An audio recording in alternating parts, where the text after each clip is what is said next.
25. Read 25. Verse 25. Marry thy daughter. Do what? Marry thy daughter. Go ahead. And so shalt thou have performed a weighty matter.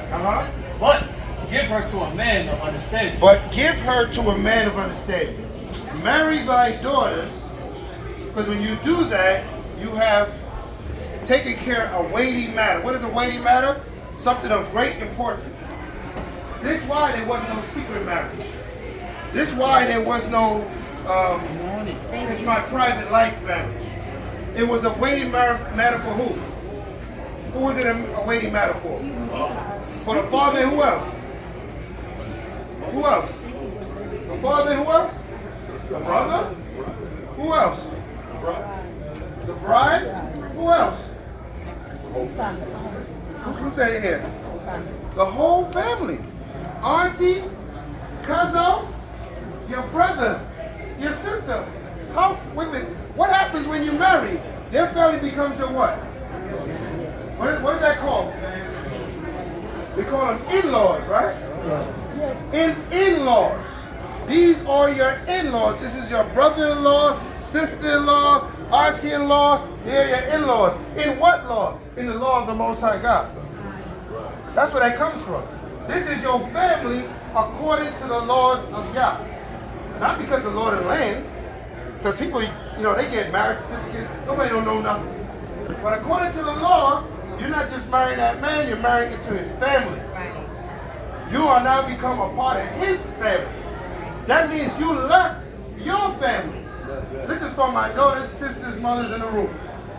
You leave your family and you join your husband's family. Does everyone understand that? That's why she said there was no inheritance left for them, Leah and Rachel, because they no longer belong to Laban.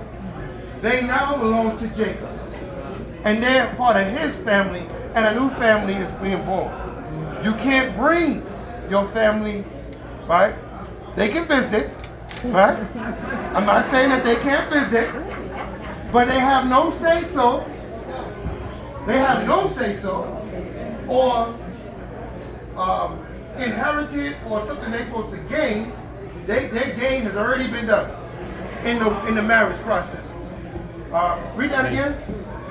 Sirach chapter 7 verse 25. Go ahead. Marry thy daughter, and so shalt thou have performed a weighty matter. Go ahead. But give her to a man of understanding. Read on. Hast thou a wife after thy mind? Come on. Forsake her not. Right, so give your daughter to a man of understanding. Then the next verse says, hast thou a wife after thy own mind? So what? You and your wife have to be like-minded. Right. There's none of that men from Mars, women from Venus. That's Esau's nonsense. That doesn't exist in our kingdom. Right? That's his stuff. We can't intertwine what we learn in this kingdom with God's kingdom. Right? I spoke a bit earlier, I'll say it again. Kingdom, what does it mean? Who remembers earlier? King's dominion, right? That means who has dominion over you? The king. Who's the king? Who's the king? Christ is the king. Christ came to do the work of his what? The works of his Father were written down, and they're called what? We know what we're doing then. Right? We know what we're doing. If it's not according to that, it's according to nothing. Right? It's all fake. Right? You know about fake Hollywood? It's all Hollywood. If it ain't according to that, it's according to Hollywood. Go ahead, read on. Forsake her not, but give not thyself over to a like woman. Right? But don't give yourself over to a like woman. So this is instructions of marriage, of what? Of courtship. These are courtship instructions. People say, well, I don't know how to court. It's right there in the Bible. How to court is in the Bible. If a woman ain't about nothing, leave her alone. Right. Right? When she grows mentally and she's about something, then she's ready to marry. Right. We gotta know our daughters. I know mine, right? I tell them all the time, I say, you gotta be about something. You gotta grow, you gotta get knowledge, you gotta get wisdom, you gotta get understanding. Why? Because if you don't, a righteous man ain't gonna want to be with you. Right. The person that's gonna want to be with you is the guy that's just looking at you outside. Right. Right? Looking at you for a good time. Right? But The courtship process is right in the Bible. Read verse 27. Honor thy father with thy whole heart. With thy what? With thy whole heart. So then when you're thinking about a spouse, talking to my daughters now, talking to the women in the room, when you're thinking about a spouse, honor thy father with thy own heart. Don't even look at somebody that your father would not approve of. Don't even think about it.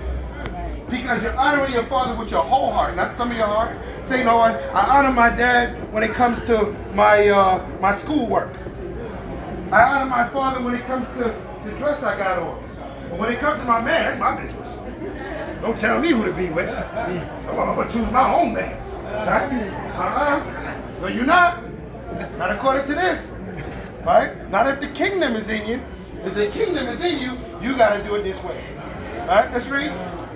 And forget not the sorrows of thy mother. And don't forget that your mother toiled with you. Because, fathers, we help raise our children. Some of us are put in situations where we have to be the mother and the father. But, the mother is the one that is going to be up with you at night when your ear hurt. And this hurt and that hurt. And they can't get no sleep. And the mother's the one where the body looked like just before you came, and then it kind of looks like, a fraction of what it was. And they suffer those things. Mom went through that.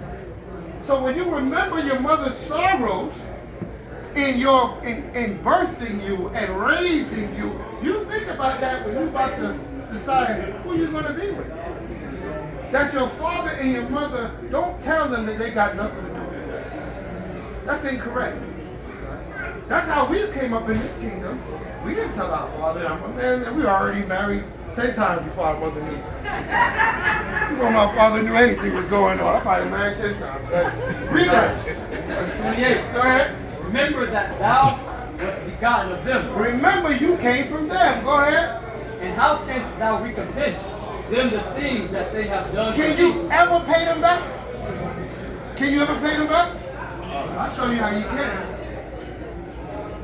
You can pay them back by honoring them in marriage and being fathers and mothers and bring forth grandchildren to them, right? That they're being raised in a house so that your parents could be proud of. That they can say, see my daughter? Look how she's married to this good man. And they got this and they got this going on. And they're so happy together. You ever see a parent that's so happy that their child is happy? Right? So happy that their son is doing good, that there's no drama. They don't want you to call their phone and say, man, I don't know, I ain't seen my husband in 3 weeks. He ain't called me or nothing. What's going on over there? I don't know. You got all this drama. I think I might be coming back home. Oh, no. We got to find him. We got to find him. But that's why those laws were the way in Ghana, like a doctor was bringing up, all they was trying to ensure is that the marriage was sure. They were trying to ensure the marriage. So all those antics, everything, go get this person, ask them who you going to marry, all those actions was for one purpose, to put insurance in this marriage. So that later on, we don't want to hear nothing that's out of midst. Go back to Genesis, Genesis 24. Like I said, keep an eye on the time for me. I got you, because I didn't plan to talk about marriage. I was asking to come up and say, oh, you got the scriptures, you talk about marriage, but I talk about marriage, right?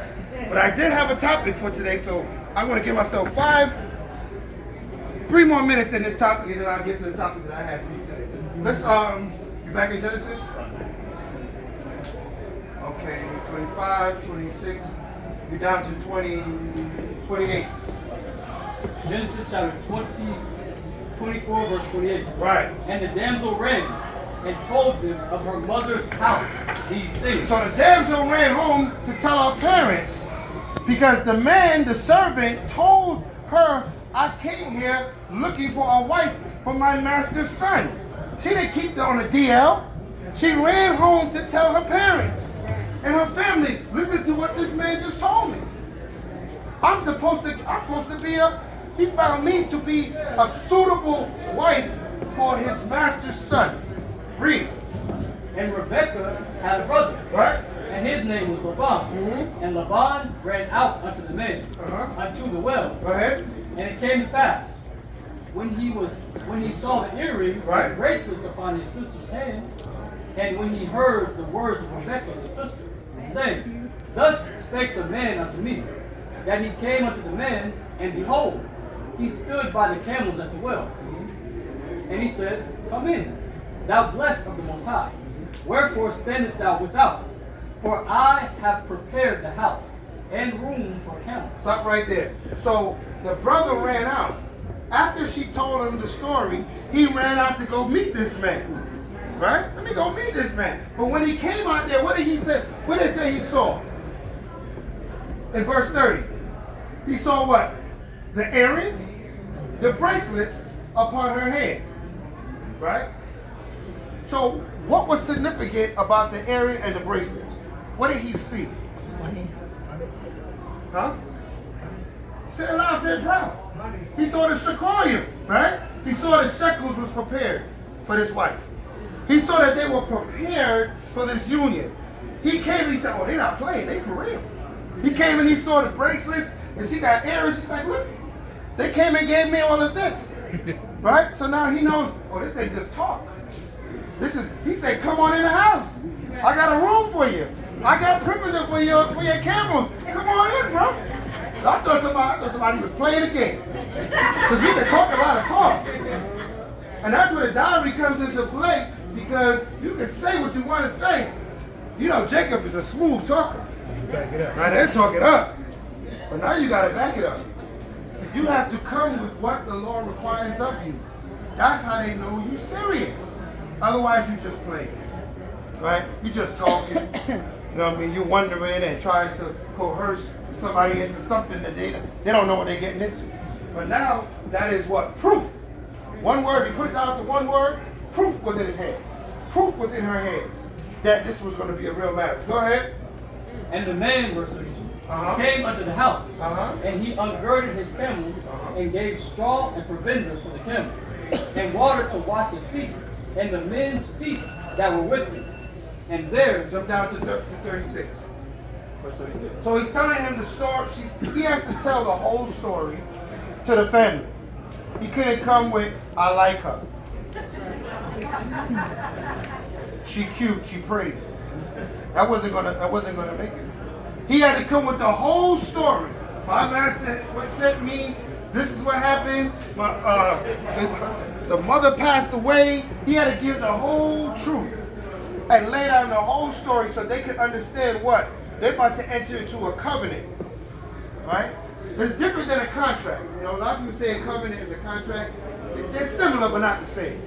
Because a contract is written to protect you from the wrongdoing. A covenant is written, right, in love. A covenant is written in a bond, in a bond, right? Contract not really bond, bro. You got a contract, you break the contract, you receive. That's just to cover both parties in the contract. But a covenant now, like what the father had with Abraham, right? That's in stone. That's going to be there forever. We broke the covenant, but the covenant has to be mended because a covenant is not temporary. A covenant is forever. Everybody understand that? Let's read. Verse 36. And Sarah, my master's wife, bare a son to my master when she was old, and unto him hath he given all that he had. Right, so he's going into the history of a mother. Let's skip down for paucity of time. What happened, right? What happened? He went over the story. She let down the picture. He went over everything that happened between the interaction between him and Rebecca. All right, give me that 58. That's good. 58. And they Let's called. start with 57. That's important. 57 is important. And they said, we will call the damsel. We will call Rebecca. Go ahead. And inquire at her mouth. We need to hear how she feels about this. So now, we're not saying that we're going to just take we're not like what was like the Indian people. We're not going to just take a man and say, hi, right? Go with that man. There has to be some inquiring at her mouth. Do you want to go with this man? Right? We're not like the other nations. They made the marriage and that's it. You don't care what you got to say. It's not like that. Right? Not for the woman. Right? The man is under orders, but the woman has a choice. Because the woman is the one that's being gotten. A man is not being gotten. A woman is the possession. You understand that? The woman is the possession. The man is not the possession. The man is the possession of the Most High. The woman is the possession of that man. So that woman now, she has to say, yea, I will go. Just like the doctor was bringing up, they would ask the woman what? What happens if you can't marry this man? She has to say what? Who's paying attention? I'm going to run away. Meaning that she is 100% sure she wants to be with this man. Our daughters have to be 100% sure that they want to be linked to this man. Because they can't be, well, I only did it because you wanted me to do it. Right? Because sometimes a child will say, I did it because my parents wanted me to do it. Right? It's kind of why I went to college, right? I didn't want to do it, right? My parents wanted me to do it. So you do these things in life to please someone, but a marriage can't be that. It has to be your choice for the purposes that you know, right, are given to you as a daughter of Zion, right? The role you're supposed to play with a husband. Go ahead. And they called Rebekah and said unto her, Wilt thou go with this man? And she said, I will go. And they sent away Rebekah. What she said? What she said? And she said, I will go. I will what? I will go. And she said, I will go. And from that point on, she is sold to be the wife to Isaac, right? From that point on, she is sold. She's in what you call espousal or betrothal. She is no longer a single woman because she made a covenant and she said, I will go. Right? Jump down to the end of the map. And Isaac took verse right there. Verse 67. Yep. And Isaac brought her unto his mother Sarah's tent. Right? And took Rebekah. Right? And she became his wife. And she read. And he loved her. And Isaac was comforted after his mother's death. Now the reason why I went to those verses before, you see, a lot of times, I know you've all heard this, people run to this verse and say, see, they lay together and they married. Because sex is marriage. Isn't that what they taught you? But is that exactly true? According to everything you read. Is sex marriage? Raise your hand if you think sex is marriage. Nobody raised their You hand? asking is it sex alone? Is marriage? Sex alone. Does sex make you married? Laying with each other make you married? Seals it. It makes it official. I hear consummation. I hear makes it official. Right? You see, for a long time, we looked at these scriptures and we went right to 67 and said, I don't need no pastor or preacher. I don't need nobody else. I don't need no certificate. I don't need nothing. He took it read that verse again. And Isaac brought her unto his mother Sarah's house. Go ahead. 10. And took Rebekah. Go ahead. And she became his wife. Go ahead. And he loved her. Right. And Isaac was comforted after his mother's death. Right. And that was the consummation of the marriage. That is correct. That's where it all becomes solid. But she was married to him already when she made that covenant way up in the verses. Right? She was already his wife. Right? So your marriages, without that covenant, right? If you want it to be blessed in the sight of the Most High, we can't just jump to the 67th verse. Right? Right. You have to do all of that. Right. And it's our responsibility as elders. I'm not really an elder yet. I'm not rushing. Right? Not rushing. There's a few grades, right? Not elder yet. So I'm going to put my responsibilities on Ash. I'm going to put responsibility on Ben and all the other elders that are here to ensure that our marriages are correct. Right? If you don't have a father in this truth, a mother in this truth, go to your elder. Do not make the decision on your own and then later on you want counsel from Yakina or from myself or from someone to clean up the mess you caused. Right? Because sometimes we can help and sometimes we can't. Because it was doomed before the beginning. And you didn't know it because, why? You jumped the broom. Right? You put the, as our elder priest said, you put the cart in front of the horse. You wasn't prepared to make that decision.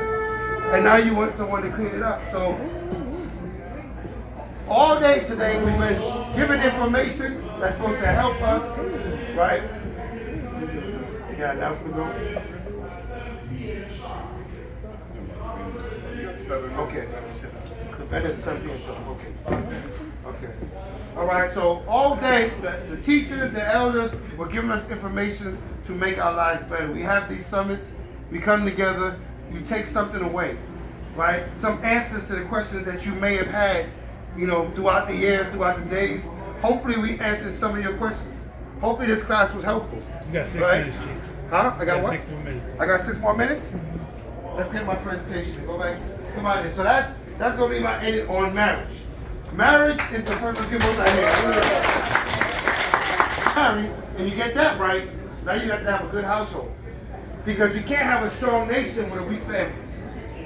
A nation is yet a compilation of communities. A community is a compilation of families, right? We have different communities in Israel, right? You see them, they're written on their t-shirts. The nation of kings and priests, that's a community.